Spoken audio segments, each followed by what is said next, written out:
All right, welcome to another stream where tonight we are talking about how to think in the new Canadian communist state that we are in. So, you guys all saw the arrest of the the pastor this week, which made international news. Everybody's freaking out about Canada. And I think officially that is the moment we've entered the actual socialist part of our advance towards communism in Canada. So there is no turning back at this point. And I am here to teach you how to behave in the new communist Canada if you want to kind of survive. Because it's going to get rough, guys. You're going to have to get ready and brace yourselves.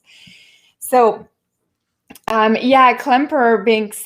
Good evening, Binks. Yeah, Klemper, for anybody just join. I'm already choking. I'm not even a minute into my lecture. I'm already choking. Oh, good Lord, help me now. Okay, so like Binks was saying in the chat there, you can all see the overlay here. Klemper is a Jewish professor who lived through the Nazi wars, and then after that, they weren't done with him because he got to live under the communist world. So he went from socialist, so he went from the Weimar Republic to Nazis to socialist Germany. Like this dude, like I feel so bad for him because he's pretty much only known tyranny his entire life. So anyways, yes. Oh, old white guy. Hello, Captain Nobody, Sam, Good News Bear. So many people here tonight. Awesome. Thank you for joining. And you saw that, I have to say, let me think about how I can say this on here, because most of the people are on YouTube and then don't want to get another kind of a strike.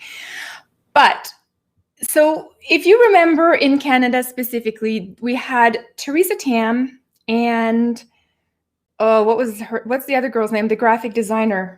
Do you guys know who I'm talking about? Who's the graphic designer again? Her name escapes me. Oh, yes, Patty Heju. Both of them tag teaming like it's a tennis match where they're just going back and forth between the two of them going, vaccines are safe, vaccines are safe, retweet, vaccines are safe.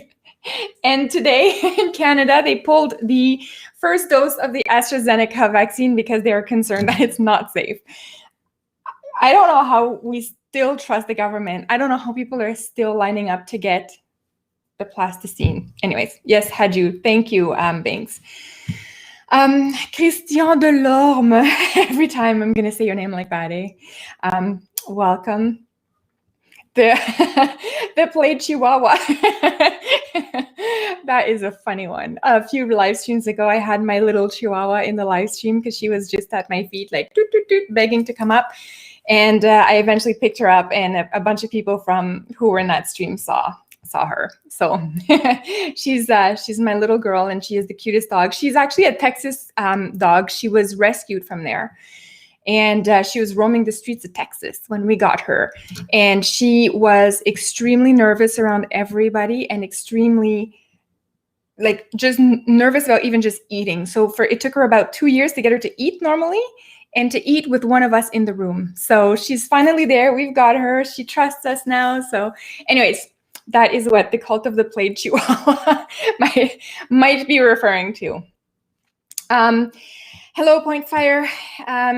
Point Fire, was it you that was saying I need to ask people to hit the like button? Maybe it's you.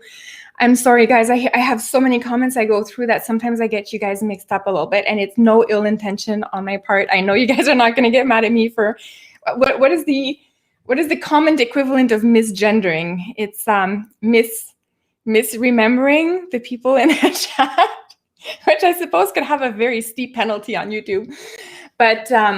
But yeah, I apologize if I get you guys sometimes mixed up with the comments that you say. Sometimes I attribute the comment to somebody else. Anyways, but yeah, I think it was Point Fire that was saying I should ask for likes. But anyways, I don't like doing that, but it is true that it kind of helps the channel, not because I'm trying to grow, but just because I'm trying not to be completely obliterated off of YouTube in like the YouTube wasteland where they put the content creators who are independent. So the more likes you get, the more you at least have a chance of surviving. You're not more promoted, but you're at least not completely relegated to the very end of the line. So anyways, if you want to smash the like button or just go full communist on that, on that like button, go ahead right now. Okay, so Tamajit's here too. David and Manny the Unlikely. Sam Dooley, I think I said hi to you, but hello if I didn't. And Linda. Linda is always here. Appreciate you so much, Linda. You have no idea, and you have been with me since almost the beginning. Love it. Jawad is here. Jawad is one of my moderators, guys. So big welcome to Jawad, who's always watching out, making sure that everything is chilled out in the comment section. Love it. And Ferlin, you guys are awesome. Thank you so much for always coming into these rants that I have. You guys know see, this is what happens. This is why I need to come on here and do these rants, because I go all week with the communism, the anti-communism in me bubbling up, you know? And once, it's like I'm a pressure cooker. I'm like, okay, I'm the communist pressure cooker. Every once in a while, I need to release the pressure. And this is what this stream is. So I release the pressure because I cannot handle it anymore, just seeing what's going on in the world and then seeing what my colleagues are saying. A lot of them are very leftist, and I love them. I'm not saying anything bad against them, but when you're brainwashed, you don't know this. There's another world. So anyways, this is what happens. I am the anti-communist pressure cooker that needs this outlet every week. And voila, here I am. And this week, we are talking about how to properly think in the new communist Canada. So I've been calling it like Chinata or communist Canada. I don't really know. Like, are we going to be like a satellite state for China? I think so. I think that's going to be the end goal for us, because one superpower is going to take over. They try to pretend like we're all equal, but eventually something's going to take over. I would rather it be the US, but it looks like we don't have much of a choice anymore. And it's not going to be the US.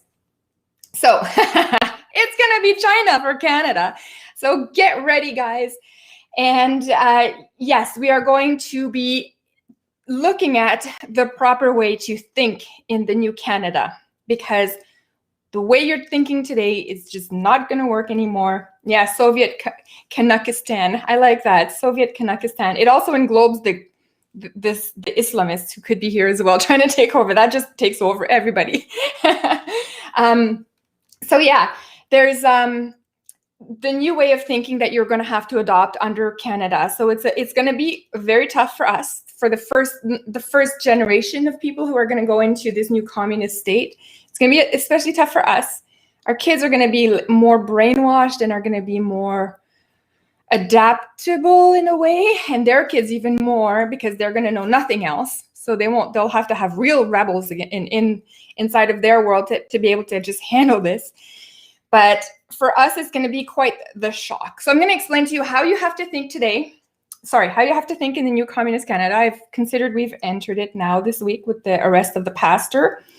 And now we have to only look forward to the slow takeover over the next few years. So, how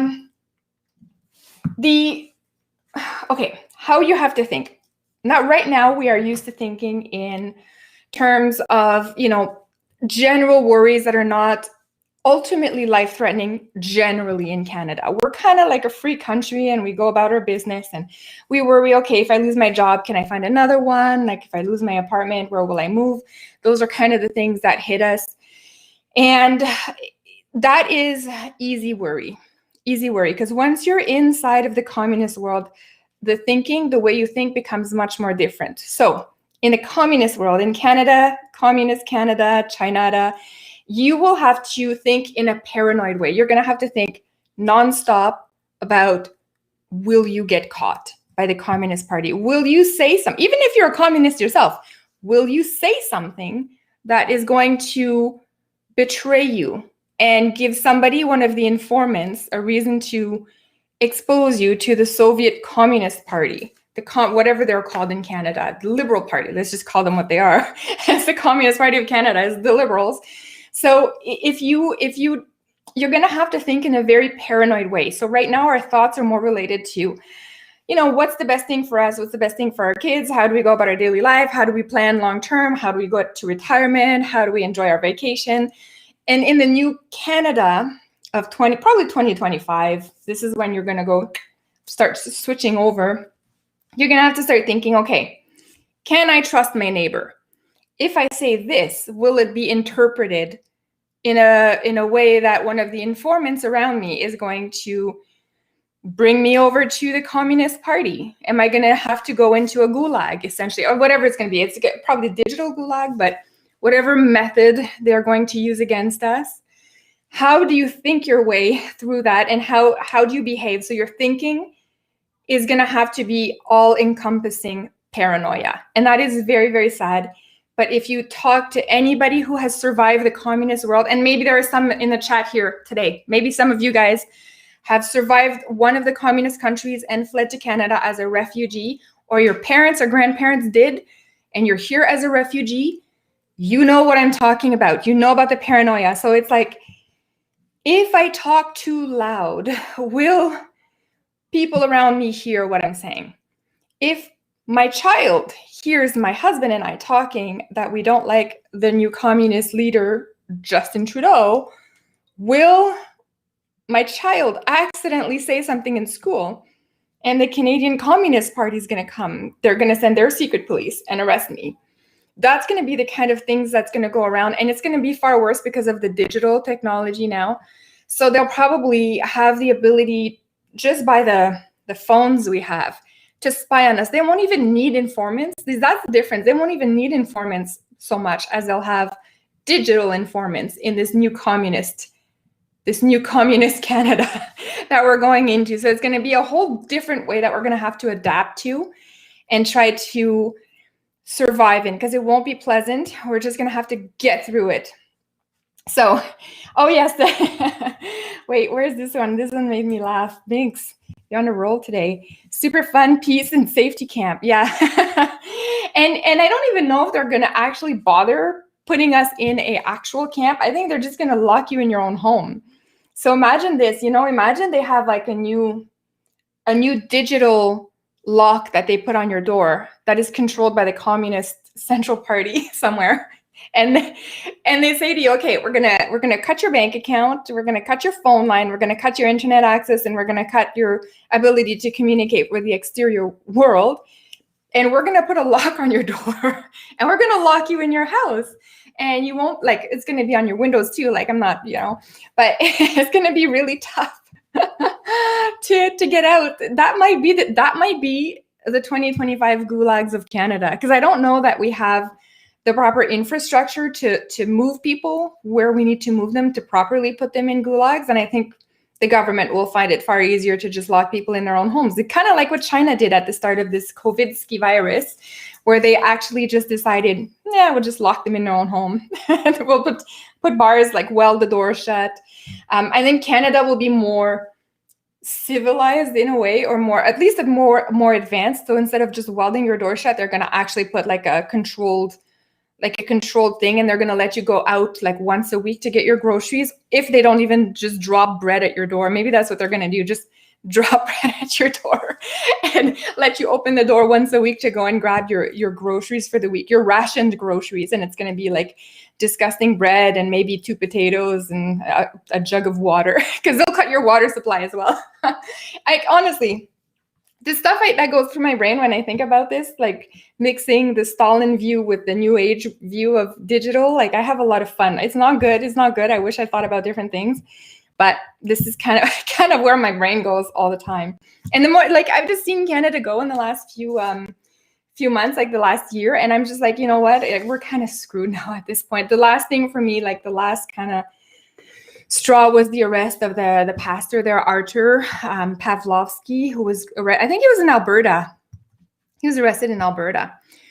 So anyways, this is kind of the new way we are headed. So, okay, I'm not done with telling you how to think. See, I'm your new overlord. No, I'm just warning you guys, the shift in thinking that is slowly happening and gonna escalate over the next few months. Linda, you're pretty sick of it, eh? I bet you are. I bet you are. Yeah, the commie country immigrants that we have here, they are the best. They're our best allies right now. And they are trying to warn us. This is what Archer is trying to do. Dude is trying to warn us. Him and his brother, they got arrested trying to warn us. And I know they were super dramatic about it. I think they were, like, honestly, he could have kind of stood up instead of being carried over. But I think he was really trying to get that message out. And sometimes you need a little bit of theatrics under your belt, you know, to get your message out. Nothing different than the propaganda we see from the other side. So, let me see. I'm just catching up with you guys in the comments here. It's going by so fast. I need like another me here to read the comments and a me to talk, a clone. Where's my clone? Okay, so yeah, Toronto. He did, yeah, that Archer actually called them Nazi Gestapo. And he's not wrong when he said that. He is not wrong. The cops right now are being used by the government to enforce non-legislatively passed motions under the whole banner of, well, it's an emergency and it's COVID. The problem is it's not an emergency anymore because we've been doing this for 14 months. I think it stopped being an emergency a while ago. So it's definitely a, yeah, definitely a Gestapo situation that we're going through. It's very sad. It pains me. It breaks my heart to see that the Canada that I grew up in the 90s and early 2000s is now just devolving into this kind of crazy. I don't understand it. I don't understand how did it go so fast? I mean, part of me does, part of me doesn't. And I just wish we could go back to the mid 90s, which was really the ultimate time. Yeah, Linda. Linda says I need a mini her. Yeah, Linda, you should come and just be like right beside me here. You could read all of this. Yeah, that would be fun, Linda. Faye Knox. Hello, Faye. My husband says, make sure you say hi to Faye. She's always there. So hi, Faye. Snowmatic, a few more people have joined. Tommy Gunn, Paul Q. Thank you so much for still joining. And yeah. Okay, so a couple of things. I wanted to review with you guys, first of all, what is the definition of what's the word here? Hold on. A dictatorship or a totalitarian state.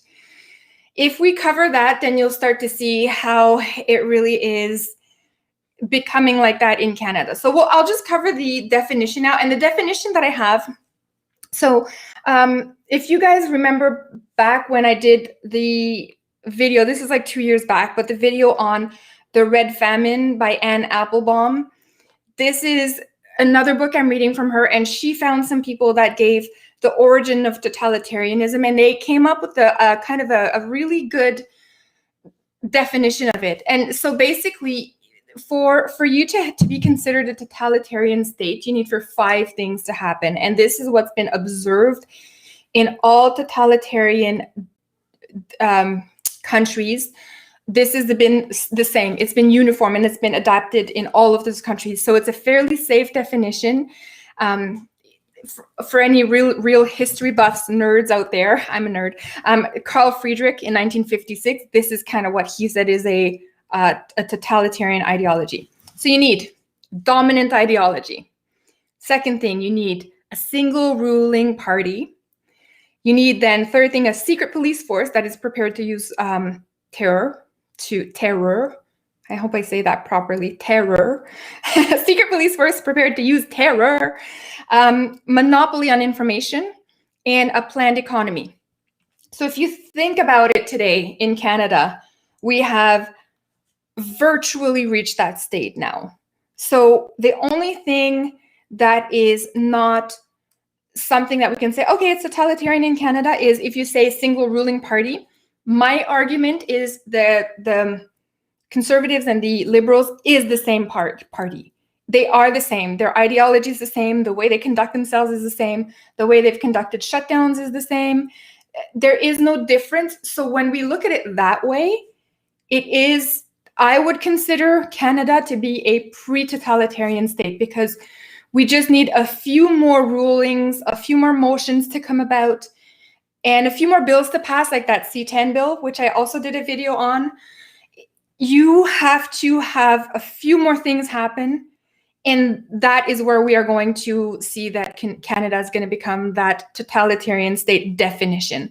We are already in the planned economy phase, even though we still have some pockets of privatized business around Canada. Right now, under the banner of COVID, our government is de facto planning the economy. So they've given subsidies to workers, subsidies to business, subsidies to people to pay their rent, subsidies for everything. So at this point, we are in a planned economy. The monopoly for information, we are there. And that is what they're trying to do with Bill C-10. Bill C-10 is the one where they're trying to get the CRTC rules to be applied to just normal YouTube channel. What's his face, that guy? He looks like a total loser. What's his face? He's got like the really disheveled hair. Looks like he's trying to be cool, but he's like really not cool. Looks like he was like maybe in a band in the 90s. What's his name? Like and I'm sure one of you guys is gonna put it in the chat here. The Minister of Patrimoine. Patrimoine? And I see. I'm just losing it tonight. I can't remember anybody's name. Anyways, whatever that guy's name is, the Minister of Patrimoine. Yes, Patrick Guilbeault, that guy. He's a guy, like he's got like that, the hair, like I don't know what's going on with his hair. And then he went on a radio show or whatever, a TV show, and he's like talking and he's like completely losing it. I shouldn't talk, because look at me on my own channel. I'm completely losing it like 100% of the time. Every single live stream, I like blabber out words and I'm like terrible. But I am not a paid government agent that is paid to do this. I don't have prep time and 16 people behind me all giving me info and training me on how to speak in front of a camera like this. So I am exempt from that. I can be totally sucking on my channel because I'm not paid by anybody. So therefore I have a higher standard for the people, the politicians in the world who actually have to go and explain these laws they're trying to pass on to us, to mandate onto us. I have a high expectation of them being able to speak. So this Guilbeault went and he was unable to speak at all, completely always like uttering like, I don't know, and just looked like a complete idiot. So anyways, that guy is trying to pass Bill C-10, which is trying to go after, and he actually says in that, I'm not going to go after the personal YouTubers who don't have a large audience. It's only if you have a large audience. That's how it starts. What he just said to us there is, well, phase one is going to be the large audience. But after that, we have that law in the books. We can go after everybody. That's essentially what they're telling us. So I don't think a lot of people buy that BS about only if you have a big platform, right? Because a big platform could be revisited year after year. So they could start, and this is exactly what the commies did. This is what they did with the kulaks with those peasants, right? Who owned farmland. They wanted to discredit them, get them out of their land so they can take the lands and collectivize them. So they did the exact same goddamn thing that they're doing with Bill C-10. They said, okay, we're going to start, like it's going to be only the big platforms, people who reach a large audience. So that's going to be defined as people who have more than 1 million subscribers. You are going to fall under the CRTC rules. You're a big YouTuber, you know? Then the year after that, they've gone after, right? They've taken 3 or 4 months. They've gone after all the big YouTubers. Then they're going to have, okay, wait. Now we're going to go after the people that have more than 100,000 subscribers. Those guys are now, they need to fall under CRTC rules and so forth, right? They're going to go back and then they're going to find me, 10,000 subscribers, and they're going to be like, oh, if you have a YouTube channel and you have 10,000 subscribers, then you're considered to be a risk and you have to also fall under the CRTC guidelines. That's what they had to do. The same thing with the kulaks. The kulaks is like, all right, you got a big farm. You got a mansion on your farmland. You got 6 horses and 4 cows and 3 pigs. You are considered a horrible, capitalist, awful, terrible kulak. We need to put you in a gulag. Then they went after, and then it became the small farm at the end of the street in the village that has one cow and one little house, that they ended up being the kulaks. So they always start with the big ones first, but they come after everybody. You have no chance. So this is exactly what they are doing. This is what they are doing to us. Bill C-10 is nothing more than a communist style bill that they are trying to sneak right under our nose. And they are lying to us when they say, oh, it's just going to be for a little bit, guys. Right. Right. Just like, hey, we just need 2 weeks to flatten the curve, guys. And then Quebec went, we just need like a 4-week curfew. What week are they on? What curfew week are they on now? Week 16 or something insane like that? It was supposed to be just a 2-week curfew so that they wouldn't overwhelm the hospitals up around Christmas time. And we're in May, and I'm pretty sure that Quebec is still under curfew. All of this is always a starting point to get their little things in the door, and then they just escalate from there. My fear is we've fallen for the tactics now, and we're just going to go along with them. But anyways, okay. So I'm going to go over a few things around the informants and the secret police, and because this is all under how you're supposed to think will influence what you're doing, and how the mitigating your chances of being caught by the secret police. Okay, so actually, before I get into that, check this out, guys. So I'm not sponsored by anybody. You guys know this. I've never made money off of anything in here. I actually have like a normal 9-to-5 super job. So, but I just wanted to show you this. This is not a promotion for these guys, but I got this coffee. I don't know if you guys can see it. My husband and I, we love coffee, and we have coffee every morning. And we found this place in Alberta. So big shout out to Alberta. I don't know if you guys have seen this. It's called Resistance Coffee. And this one is COVID 1984, which makes me really laugh. And I have another one over here. It's called Liberal Tears. That's really honestly hilarious. And there's another one called Defund the CBC. So I'm not sponsored by them, but if you wanted to like support a Canadian company, and I keep smelling it because it smells so freaking good. I just love coffee at all times of the day. But if you wanted to support that company, it's called Resistance Coffee Company, and they are out in Alberta. So it's resistancecoffee.com. And so what they do is they do, I just saw the line on here. It says, roasted in protest of Orwellian COVID lockdowns. They really make me laugh. And they do 10% of their purchases are going to nonprofits that try to fight for freedoms of Canadians. So anyways, guys, so those are the kinds of things in life. Again, I am not promoted by them. I'm just a consumer of their coffee because I'm trying to support the company. If you wanted to support a Canadian company that is trying to make a difference, like just go on their site, see if there's anything you like, and purchase. And then they have t-shirts too. I'm going to order one of those, and I will wear it in one of the streams one day. And it's not going to be a promotion either because I will pay for my own t-shirt. I'll make sure to say that. But yeah, it's a really, really good company. Okay, I just got sidetracked, guys. I'm so sorry. Okay, here we go. Back on track.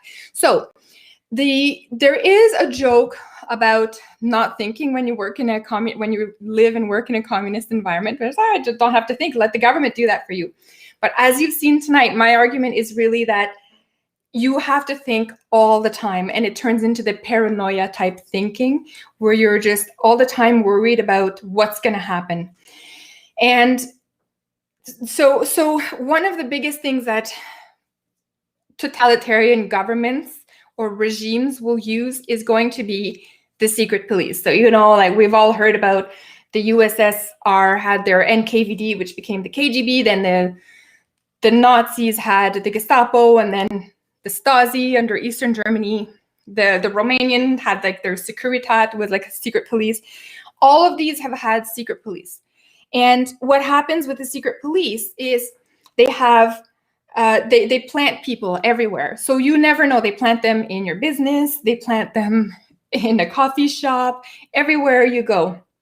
Our new world, our Canada, communist Canada, is going to have that mix of actual informants and digital informants. They started doing that back in the USSR. They did the, when somebody from the West would visit a USSR country, and they were going to go to a restaurant to meet some officials from the Communist Party, they would bug the whole restaurant. So it's going to be similar to that, but it's going to be more widespread because the technology is more available to be able to bug everybody. So it's going to be much easier for them to keep a quick eye on who's saying what about what. They're probably going to have AI that's going to be interpreting the data and flagging to people. So the actual physical informant will diminish, the digital informant will increase. And that is how they're going to infiltrate every place that you can go to, including your home, and they will be everywhere in your life. So it's going to be very hard for the new communist Canada to have people that say anything, even within the comfort of your own home on a whisper, because they'll be able to know. So they typically in a free country, because I know people are going to say, well, Julie, capitalism is not all that great, and you have informants under capitalism, and look at the Patriot Act in the States and all that. They spied on their own people. Yes, I know. I would rather be spied on by the Patriot Act than the Stasi personally, but in a democratic environment, they have set up, there's mechanisms that are set up that maintain boundaries with the government. And those mechanisms are not present in any of the totalitarian societies. So that is the difference. Canada, we have been destroying the boundary over the last 14 months under COVID. That is what's been happening. We've been destroying that. So it's almost like now we need to be saying to our government, look, we need a restraining order against you guys. You need to be 12 feet away from me at all times. That is what we need to do. We need to really take back our freedoms and push the government out and almost issue a restraining order for the nonsense and the BS that they've been doing to us. So anyways, yeah, I saw that my husband there is in the chat, and he went and put the link for Resistance Coffee. So yeah, so when you don't have those mechanisms that put that separation between you and the government, you fall under the totalitarian communist environment. And that is where we are losing that boundary. Every day that we go into the lockdown, every day that we keep going under curfew, and that we have more push for things like Bill C-10 and the gun restriction, the gun bans, the fact that the Canadian government during COVID, where they said nothing else is important, we need to deal with COVID, and then all of a sudden they're like, oh, but by the way, we're going to confiscate the guns too, while we're in COVID, because of course that makes sense. So all of these elements are making it so that the government is slowly taking over every aspect of your life. And if we get into a scenario where we hear things like, you need to get the plasticine to go to work. You cannot work if you don't have the plasticine. That's crossing a massive line. It's basically the programming of your body within the image of the government, the leadership. So they are essentially now telling you, we will tell you what you need to have done for you to be able to go to this place. And it might happen in conjunction with the businesses, but what private businesses doesn't realize is if it goes along with this kind of stuff, very easily the government can just step in and say, well, we're just going to kind of take over. We don't need private business anymore. We can run this show. So that's what they're going to do. So private businesses who go along with this are extremely short-sighted and have no understanding of the advance of this kind of ideology in a historical perspective. So back in the day, if you don't understand what happened back in the day, it makes it really hard for you to see this coming. So the boundary with the government is slowly destroyed. We are inching every day closer to become a full belonging to the state. And by the way, the kids, the government already considers that they belong to them. Our kids belong to the government, which is a big depart. Can you say that? Big, in French we would say un grand départ de. It doesn't sound as good in English. A big depart. You're going away from what you used to do to go for another way, and we're going to the way now where we are giving our kids to the government freely. So our kids are part of the medical system. When they get sick, that's the government. They're part of the school system, which is government. It's kind of frightening when you think about it, because we know that under communist regimes, they want the kids as early as possible in their care. And this is why, when they had the communist blocks that they were building with all those apartments, they would have like a nursery right in the apartment complex. They would have a grocery store. So people, because they wouldn't own cars, they would walk, and they'd have everything within walking distance. So the goal was that you drop your kid off, because the mommies have to work. And under communists, you have to work. There's no not working deal. Everybody works under communism. Well, works. They don't pay you, but you work. Okay. So once the informants that are under a democratic mechanism, who are bound by the laws of freedom, governments that are not authoritarian, they want to know things like, where do you live? What's your name? What's your planned next move? What's your daily activity? Like that kind of stuff. When you see an informant gathering information in a communist environment, the idea is, what do you think? They don't care so much where you live and all that, because they pretty much know, but they care, what is it that you think? And that is the biggest difference when you have a democratic country that has this kind of spying on their people versus a communist country. I don't agree with either personally, but I'm just saying under the communist one, it is far worse, because they are interested in what you think. And what that means in practical value is, if they understand what you think, or think they know what you think, then that gives them the right to arrest you based on no crime at all. So at least under the Patriot Act, again, bad example, I don't agree with it, but at least in that kind of environment, you kind of have to do something for them to show up at your door, even though they're spying on you.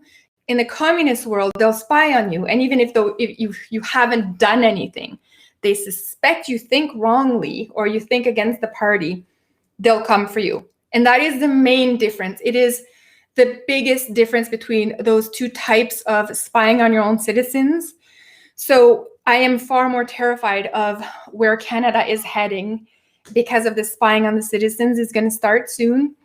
And they are already, in a way, spying on it, because now they know who's got the plasticine, who doesn't. They know who's at work, who's not at work, who's collecting that money that they're giving out, who's going where. They pretty much know that at this point, because they have their police on the street stopping people. They probably have apps that they're working on already that they're going to auto-install on our phones that will be some kind of a spying device.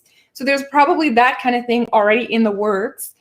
And it's a matter of time until they install that without telling us on our phones, because they're going to pass some shady law in the back end that nobody will know about that says we can do that. And now it's constitutional, and therefore, boom. You want to own a phone, you must own this state-approved phone, the Canada Communist phone, and on that will be some kind of an app that you can't remove. So it's going to be that kind of environment that we are headed in, and how you think is in for a huge shakeover, shakedown, I don't know. You're going to be shaking your head, that's for sure. But you're going to have to figure out a way to actually live within that environment in a completely different way of thinking. It'll be worried about your neighbors. There's a story that I remember reading. So if you guys go on Reddit, I know it's a bit of a defunct kind of website, but there used to be this site on Reddit. It was a subreddit for what you remember from your communist days in a communist country. And I used to listen to those a lot. And I remember one guy was saying that they would put somebody in your company that would go around saying anti-government stuff. So that guy was an informant, but you wouldn't know. And they would go and say stuff. Okay, so imagine this. Yeah, you're working your job. And you have some dude coming going, oh, that fucking Trudeau, like, look at what he's doing with this, whatever, right? And what happens is that guy was an informant. So the HR would all be on board with this, and they would wait to see who reports on the anti-Trudeau guy, who's going to report. Because if you heard, they can show that you heard and you didn't speak up against it to HR, you didn't give this guy up, you were also considered an enemy of the state just by simply not reporting that guy. So, and it's like this in North Korea too. You have somebody, you're spying on somebody, and you're expected to report onto them. Venezuela's gone that path down now too. You have to report on them if you hear them say something, because if you don't report on them, you have somebody behind you that's spying on you, that knows that you didn't report on them, and they'll tell on you to the government. So that means you're always in a state of full-blown paranoia, watching over your shoulder. This is why I remember when I have a friend who is from Serbia. So she went through the communist and then the Islamic phase of Serbia. She had such a great time that she ended up in Canada. And so I remember when I used to hang out with her at the start, she would have a real tough time trusting anybody, because she came from an environment where she couldn't trust anybody. She wouldn't say anything. She would keep her mouth shut. Nothing. It was really hard. And it took me years, and I eventually asked her, and she eventually said to me, well, Julie, where I come from, you can't say anything because you'll get reported on. So she had that mentality for years after being in Canada, and it made it really hard for her to trust people. I've heard anecdotal stories of people from places like Hungary and Hungary. I don't know how to say that. Does it sound like I'm saying Hungary? I meant Hungary. Hungary. Places like Hungary and Ukraine, who say that they can, when they move to places like Canada and US and Western Europe, they could not understand why you would have your neighbors over for a barbecue. They think people are crazy for having people over, because they're going to report on you if they see something in your house. If they hear you say something, you have to trust nobody. Just stay in your house, pull your shades down, don't talk loud, don't talk to anybody, whisper, don't say anything to your kids in case they give you up. And there's cases of that, the kids giving up their parents to be accepted into some kind of a youth branch of the Communist Party. And that is how it is when you are under a communist regime. And I'm very afraid that this is where we are headed as we keep escalating this whole thing in Canada. I don't see it getting better. And I'm not black-pilled yet. I'm going to go out yelling the truth if I can until they muzzle me. But there is no going back at this point. When Canada is willing to, on the global scene, arrest a pastor like that, and I'm just saying this is like the instigator event for me, when we have our police force who is willing to carry out that order, and to do it with 4 or 5 police cars, pay 10 officers to go and arrest a pastor who, for the crime of holding a religious ceremony that had more than 15 people. No, 10 people. Is it 10, 15? Who knows the rules? They change all the time. For a while it was, if you gather in a church, you can only be 10, unless it's a funeral, because if one of them is dead, you can be 15. So all this stuff that makes no sense, all these recommendations, these edicts from the government, none of it makes sense. But yeah, we're supposed to just go along with this. And when Canada shamefully arrested this pastor in such a dramatic way, that was the signal to Canada, the signal of Canada to the world that we have now gone full pre-authoritarian. We were warned. Like Trudeau said, he loves the basic dictatorship of China, and he also loves Cuba. He loves how Fidel Castro administered the island of Cuba. So when you have your own leader who says that before getting elected, and then he gets elected, and then he gets the opportunity, which is this so-called pandemic, and uses the state of emergency way past its due date, or expiry date, I should say. It's an expiry date at this point. But yeah, I don't know what else to say, guys. I think we're headed there, and we are officially in the pre-totalitarian environment. So anyways, just for anybody who's just joining now, I'm going to repeat the five things you need to have a totalitarian ideology, because it's super important, and I think you guys are going to get a kick out of this. So the dominant ideology, which we have in Canada, they're basically banning everything that is not the liberal think. Single ruling party, even though we have technically a couple parties out there, there is only one ruling party because they're all hand in hand. So it's not technically a single party, but it's de facto a single party. We need a secret police that is prepared to use terror. And I don't know if we have a secret police. Maybe, I think we're starting to, and I think that's going to be next. The monopoly on information, we already have that because we are already working with Facebook and YouTube and all that to ban pretty much everybody. And they're trying to go even further now with Bill C-10, and a planned economy, which is COVID handed that opportunity on a silver platter to the Prime Minister's office to be able to now basically do whatever he wants with the economy at this point. So, anyways, that is pretty much it for me tonight. I'm going to do a couple more of these episodes of how to survive in the new communist Canada. One is going to be how to adapt to your new food situation. I have a few ideas and I'm working on them. One is going to be how to adapt to your new living quarters. That's going to be a fun one because the USSR buildings were so freaking horrible. And you have Russians now who are still stuck living in, like, communism is done for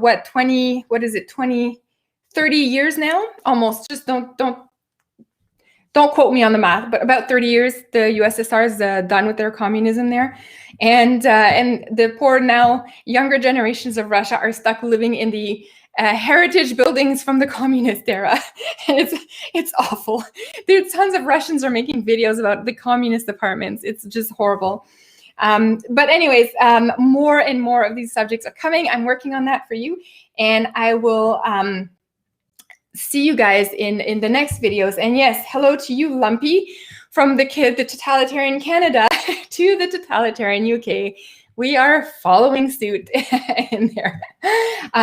Quick few hellos and not welcomes anymore because I'm almost done, but to a couple people who just joined. Mosh Pit, I always see you in here. And Can, it's been a long time. Hello, I'm so glad you're here. I hope you're well. And I hope you're going to be able to join us for more streams as we get down into this craziness. But yes, thank you everybody for joining tonight, and I will see everyone in the next stream. Have a good night, everybody.